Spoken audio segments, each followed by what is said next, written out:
नमस्कार दोस्तों आज की कहानी है माँ की पेंशन पर किसका हक। लीला जी के दो बेटे सुमित और अमित और एक प्यारी सी बेटी जिया थी।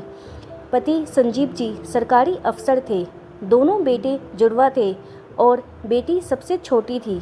जब दोनों बेटे नौकरी में आ गए तो उनकी शादी के लिए संजीव जी और लीला जी ने लड़कियां देखना शुरू कर दी। संजीव जी के बहन बहनोई ने कुछ रिश्ते बताए थे। लीला जी और संजीव जी अपने बेटों और बेटी के साथ लड़की देखने गए। खूब स्वागत किया लड़की वालों ने सबका।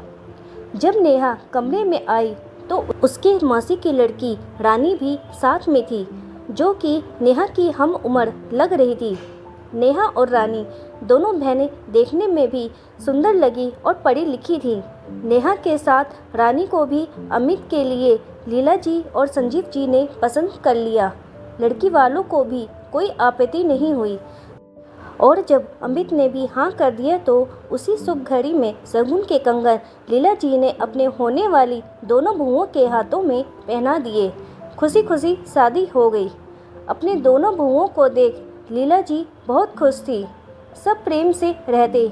जल्दी ही जिया की शादी भी हो गई और संजीव जी भी रिटायर हो गए अपनी नौकरी से। सब ठीक चल रहा था। तभी एक दिन अचानक हार्ट अटैक आया और संजीव जी नहीं रहे। जिया और दामाद अतुल जी खबर मिलते तुरंत आ गए। इस उम्र में संजीव जी का साथ छूटना लीला जी को एकदम सदमे की तरह लगा और वो बीमार रहने लगी।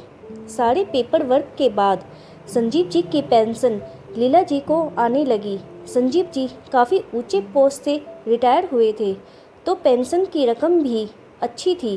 पैसा देख नीयत बदलते देर नहीं लगती। वही हुआ लीला जी के घर में भी पेंशन को लेकर टकरार शुरू हो गई। पहले बहुएं फिर बेटों के बीच भी मनमुटाव होने लगा। दोनों ही चाहती कि पूरी पेंशन वो ले।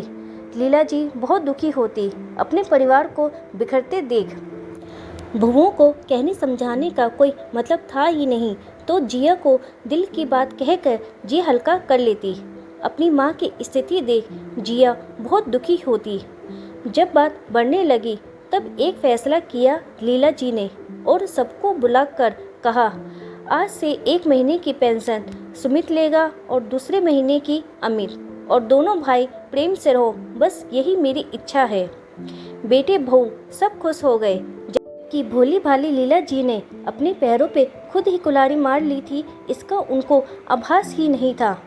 जब तक सास के हाथों में पैसे आते थे दोनों बहुएं नेहा और रानी लालच में आकर सेवा करती और अब सास के हाथ खाली होते ही नजरें फेरने लगी।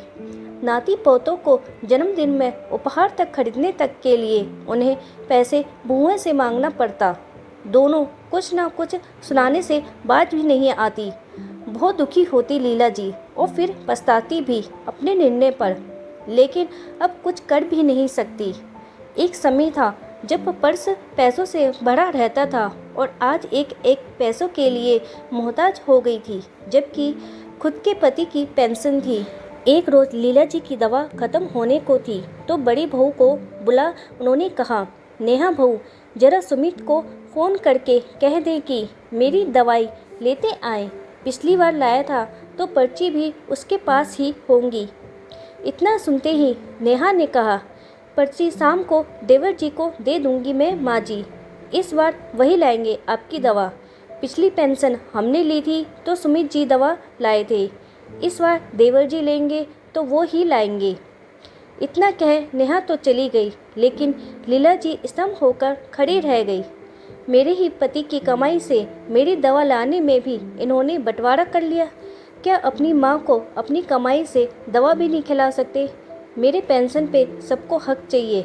सबको मेरी पति की कमाई लेनी है, लेकिन मेरी परेशानियों से किसी को कोई मतलब नहीं। कितने स्वार्थी हो गए हैं मेरे खुद के बच्चे। अगले दिन सुबह सुबह जिया और अतुल को देख सब चौंक गए। देखा तो अपने छोटे से बैग के साथ लीला जी भी तैयार बैठी थी। ये क्या माँ, आप कहाँ जा रही हैं और हमें बताया भी नहीं?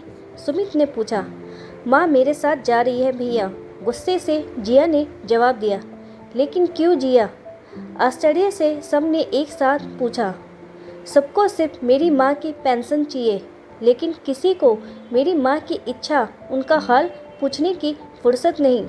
एक एक पैसे के लिए मोहताज कर दिया आप सबने मेरी माँ को इस उम्र में। मेरी माँ अपने काम खुद करे, 2 रोटी भी अपने पति के पेंशन के पैसों की खाए, यहाँ तक कि डॉक्टर और दवा के खर्च भी पापा के पेंशन से ही हो। तो 2 बेटों के होने का क्या फ़ायदा? सिर्फ मेरे पापा की पेंशन पे हक जताने के लिए। पति के पेंशन पे सिर्फ उसकी पत्नी का हक होता है, ताकि उसके जाने के बाद भी वो आर्थिक रूप से मजबूत रहे। फिर आप सबका कैसा हक उस पेंशन में, बताइए मुझे। अब से माँ हमारे साथ रहेगी, और हाँ भैया, माँ की पेंशन माँ खुद खर्च करेगी। जिया ने इतना कहकर घृणा से अपने भाइयों से मुंह फेर लिया। आप बेटे हो के भी बेटे का फ़र्ज़ नहीं निभा सके, लेकिन मैं दामाद का फ़र्ज़ नहीं भूलूंगा। माँ को खाने और दवा के पैसे नहीं देने पड़ेंगे अपने इस बेटे के घर। जब अतुल ने कहा तो सबके सिर शर्म से झुक गए। जिया और अतुल ने माँ का हाथ पकड़ा और घर से निकल गए। अब आप ये बताइए दोस्तों, क्या ये जिया और अतुल ने सही किया?